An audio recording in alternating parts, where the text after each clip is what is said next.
ओम शांति। आज 11 दिसंबर 1991 के अव्यक्त महावाक्य हैं। टाइटल है सत्यता की सभ्यता ही रियल रॉयल्टी है। आज बाप दादा अपने श्रेष्ठ परिवार अर्थात अपने रॉयल फैमिली को देख रहे हैं। सारे कल्प में सबसे रॉयल आप श्रेष्ठ आत्माएं ही हो। अनादि आत्मिक स्वरूप में भी सबसे श्रेष्ठ रॉयल आत्माएं हो और आदि स्वरूप देव आत्माओं के रूप में भी रॉयल राज्य अधिकारी रॉयल फैमिली हो। पूज्य रूप में भी आप देव आत्माओं की कितनी रॉयल्टी से पूजा होती रहती है और किसी भी अन्य धर्म आत्मा व राजनीतिक आत्माओं की ऐसी रॉयल पूजा नहीं होती।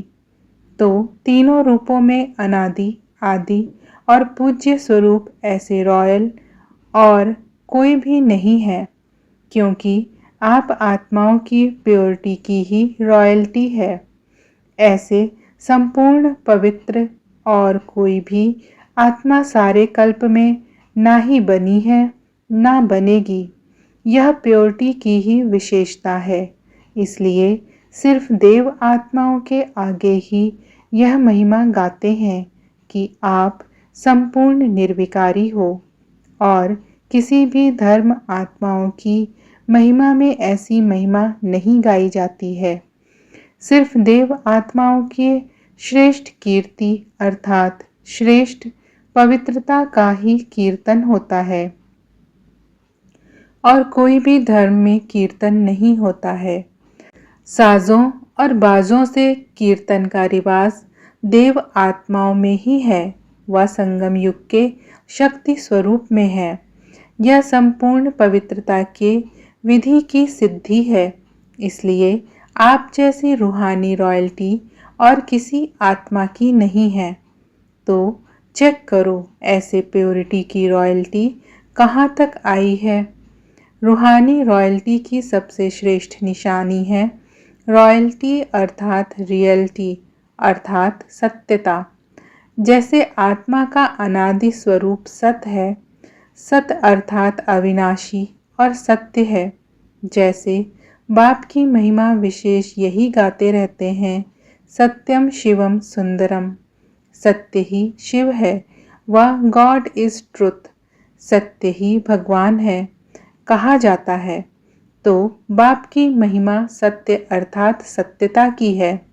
ऐसे रॉयल्टी अर्थात रियलिटी सत्यता जरा भी बनावटी या मिलावटी ना हो। चाहे बोल में, चाहे कर्म में, चाहे संबंध संपर्क में मिलावट या बनावट नहीं हो, जिसको साधारण भाषा में बाप दादा कहते हैं सच्चाई। रॉयल आत्माओं की वृत्ति, दृष्टि, बोल और चलन सब एक सत्य होगी। ऐसे नहीं कि वृत्ति में एक बात हो और बोल में दूसरा बनावटी भाव हो। इसको रॉयल्टी व रियलिटी नहीं कहा जाता है। आजकल बाप दादा बच्चों की लीला देखते भी हैं और सुनते भी हैं। कई बच्चे बात को मिलाने और बनाने में बहुत होशियार हैं, क्योंकि द्वापर से मिलावट और बनावट की कथाएं बहुत सुनी हैं। तो इस ब्राह्मण जीवन में भी वह संस्कार इमर्ज कर लेते हैं।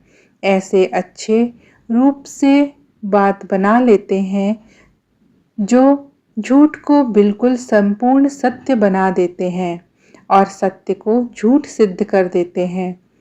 इसको कहा जाता है अंदर एक बाहर दूसरा। तो क्या यह रियलिटी है, रॉयल्टी है? नहीं है ना। तो ऐसे पवित्रता की रॉयल्टी अर्थात रियलिटी, यह रॉयल्टी की निशानी है। अगर यह निशानी नहीं है तो समझो प्योरिटी की रॉयल्टी नहीं आई है व परसेंटेज में आई है, संपूर्ण नहीं है। रियलिटी की दूसरी निशानी बाप दादा सदा सुनाते रहते हैं, सच तो बिठो नच। सच्ची आत्माएं सदा खुशी में नाचती रहेंगी। कभी खुशी कम, कभी खुशी ज़्यादा, ऐसा नहीं होगा। दिन प्रतिदिन हर समय और खुशी बढ़ती रहेगी। रियलिटी की निशानी है सदा खुशी में नाचना। नैन चैन कहते हो ना, रॉयल्टी का अर्थ भी है चित्त से भी और नैन चैन से भी सदा हर्षित। सिर्फ बाहर से हर्षित मुख नहीं, लेकिन चित्त में भी हर्षित। हर्षित चित्त हर्षित मुख दोनों हर्षित हों। कई बार ऐसे भी होता है कि अंदर चित्त में खुशी नहीं होती, लेकिन बाहर मुख में समय प्रमाण खुशनुमा बन करके दिखाते हैं। इसको अल्पकाल का हर्षित मुख कहेंगे, लेकिन हर्षित चित्त हर्षित मुख अविनाशी हो तो पवित्रता की रियलिटी रॉयल्टी अर्थात अविनाशी चित्त और मुख हर्षित हों। चेक करो, दूसरे को चेक करने नहीं लग जाना, अपने को चेक करना है। ऐसी रॉयल आत्मा बाप दादा को और सर्व ब्राह्मण परिवार को अति प्यारी होती है। रियल प्यारी आत्मा की विशेषता क्या होती है? क्योंकि आजकल के रीति रस्म प्रमाण तो बहुत प्यारा लगता है, तो प्यारे के तरफ ना चाहते हुए भी आकर्षित हो जाते हैं, जिसको आप लोग अपनी भाषा में अटैचमेंट कहते हो। क्योंकि प्यारा है तो अटैचमेंट तो होगी ना। लेकिन रियल और रॉयल प्यार की निशानी है वो जितना ही प्यारा होगा उतना ही न्यारा भी होगा।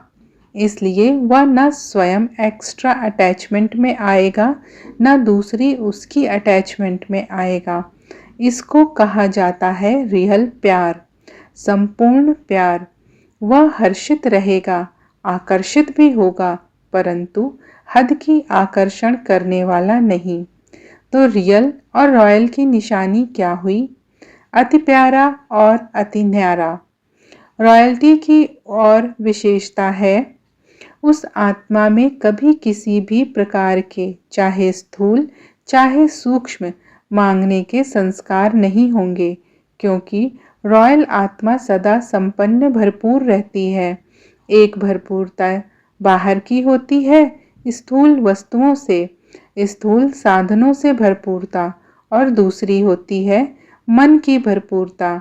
जो मन से भरपूर रहता है उसके पास स्थूल वस्तु या साधन भी नहीं हो, फिर भी मन भरपूर होने के कारण वो कभी अपने में कमी महसूस नहीं करेगा, ना में भी हाँ का अनुभव करेगा। और जिसका मन भरपूर नहीं होता वह आत्मा बाहर से कितनी भी वस्तु और साधन से भरपूर होते हुए भी वह कभी भी अपने को भरपूर नहीं समझेगा। ऐसी आत्मा सदा इच्छा के कारण चाहिए चाहिए का गीत गाती रहेगी। हर बात में ये होना चाहिए, ये करना चाहिए, ये मिलना चाहिए, ये बदलना चाहिए। हर समय यही गीत गाते रहेंगे और मन से भरपूर आत्मा सदा यही गीत गाती रहेगी। सब पा लिया, प्राप्त हो गया, ये होना चाहिए, ये करना चाहिए, ये चाहिए चाहिए भी रॉयल मांगने के संस्कार हैं। बेहद की सेवा प्रति सोचना कि ये होना चाहिए, ये करना चाहिए, वह अलग बात है, लेकिन स्व की हद के प्राप्ति अर्थ चाहिए, ये रॉयल मांगना है। नाम चाहिए, मान चाहिए, शान चाहिए, प्यार चाहिए, पूछना चाहिए, ये सब हद की बातें हैं। रॉयल आत्मा में मांगने का अंश मात्र भी संस्कार नहीं होता है। समझा रॉयल्टी क्या होती है? तपस्या के चार्ट में यह सब चेक करना। ऐसे नहीं मैंने किसी को गाली नहीं दी, क्रोध नहीं किया, यह सब बातें चेक करना, फिर प्राइज लेना। तपस्या का अर्थ ही है संपूर्ण पवित्र बनना। तो पवित्रता की पर्सनैलिटी, पवित्रता की रॉयल्टी कहाँ तक प्रैक्टिकल में रही यह चेक करना है। इसको कहेंगे तपस्वी राज। समझा रॉयल्टी क्या है? रॉयल आत्मा का चेहरा और चलन दोनों ही सत्यता की सभ्यता अनुभव कराएंगे। वैसे भी रॉयल आत्माओं को सभ्यता की देवी कहा जाता है। उनका बोलना, देखना, चलना, खाना, पीना, उठना, बैठना, हर कर्म में सत्यता, सभ्यता, सत्यता स्वतः ही दिखाई देगी। ऐसे नहीं कि मैं तो सत्य को सिद्ध कर रहा हूँ और सभ्यता हो ही नहीं। कई बच्चे कहते हैं वैसे क्रोध नहीं आता है, लेकिन कोई झूठ बोलता है तो क्रोध आ जाता है। उसने झूठ बोला, आपने क्रोध से बोला, दोनों में राइट कौन? सत्यता को सिद्ध करने वाला सदा सभ्यता वाला होगा। कई चतुराई करते हैं, कहेंगे हम क्रोध नहीं करते हैं, हमारा आवाज ही बड़ा है, आवाज ही ऐसा तेज है। साइंस के साधनों से आवाज को कम और ज्यादा कर सकते हैं ना, तो क्या साइलेंस के पावर से अपने आवाज की गति को धीमी या तेज नहीं कर सकते हो? इससे तो ये टेप रिकॉर्ड और ये माइक अच्छा है, जो आवाज कम ज्यादा तो कर सकते हो। तो ये चेक करो कि सत्यता के साथ सभ्यता है। अगर सभ्यता नहीं तो सत्यता नहीं, तो प्योरिटी की रॉयल्टी सदा प्रत्यक्ष रूप में दिखाई दे। ऐसे नहीं, अंदर में तो रॉयल्टी है, बाहर देखने में नहीं आती। अगर अंदर है तो बाहर में जरूर दिखाई देगी। सत्यता की रॉयल्टी को कोई छिपा नहीं सकता, इसमें गुप्त नहीं रहना है। कई कहते हैं गुप्त पुरुषार्थी हैं, इसीलिए गुप्त रहते हैं। लेकिन जैसे सूर्य को कोई छिपा नहीं सकता, सत्यता के सूर्य को कोई छिपा नहीं सकता। ना कोई कारण छिपा सकता है, ना कोई व्यक्ति। सत्य सदा ही सत्य है। सत्यता की शक्ति सबसे महान है। सत्यता सिद्ध करने से सिद्ध नहीं होती। सत्यता की शक्ति को स्वतः ही सिद्ध होने की सिद्धि प्राप्त होती है। सत्यता को अगर कोई सिद्ध करने चाहता है तो वह सिद्ध हो जाता है। इसलिए सत्यता स्वयं ही सिद्ध होती ही है, उसको सिद्ध करने की आवश्यकता नहीं। समझा? तपस्या वर्ष में क्या दिखाना है? प्योरिटी की पर्सनालिटी और रॉयल्टी। अच्छा, देश विदेश की तरफ से सभी बच्चों के पत्र, याद, प्यार, पुरुषार्थ के, सेवा के समाचार और दिल की रूहान सब बाप दादा के पास पहुंच रही है, पहुंच गई है। बाप दादा सभी बच्चों को नाम सहित याद प्यार दे रहे हैं। हर एक समझे पहले हमारी याद, क्योंकि बाप दादा याद प्यार का रिस्पॉन्ड अव्यक्त रूप से तो उसी घड़ी दे ही देते हैं, लेकिन फिर भी साकार विधि से स्वयं भी साकार में पत्र लिखते हैं या याद प्यार भेजते, तो बाप दादा भी साकार विधि प्रमाण साकार रूप में भी रिटर्न याद प्यार दे रहे हैं। बाप दादा जानते हैं कि चारों ओर उमंग, उत्साह, तपस्या का और मनसा वाइब्रेशन द्वारा सेवा का अच्छा है और रहेगा। अभी और भी आगे गुह्य राजयुक्त बातों को सामने रख पुरुषार्थ को, सेवा को महीन और महान बनाते चलो। सभी बच्चों को जो सम्मुख बैठे हैं वह आकार स्वरूप से बाप के सम्मुख हैं। ऐसे सर्व सम्मुख अर्थात सदा साथ रहने वाले, नयनों में, मुख में, मन में सदा बच्चों के बाप हैं और बाप के बच्चे हैं। ऐसे सदा याद में समाये हुए श्रेष्ठ आत्माएं, सदा प्योरिटी की रियलिटी और रॉयल्टी में रहने वाली आत्माएं, सदा मन से संपन्न भरपूर रहने वाली आत्माओं को बाप दादा का याद प्यार और नमस्ते। ओम शांति।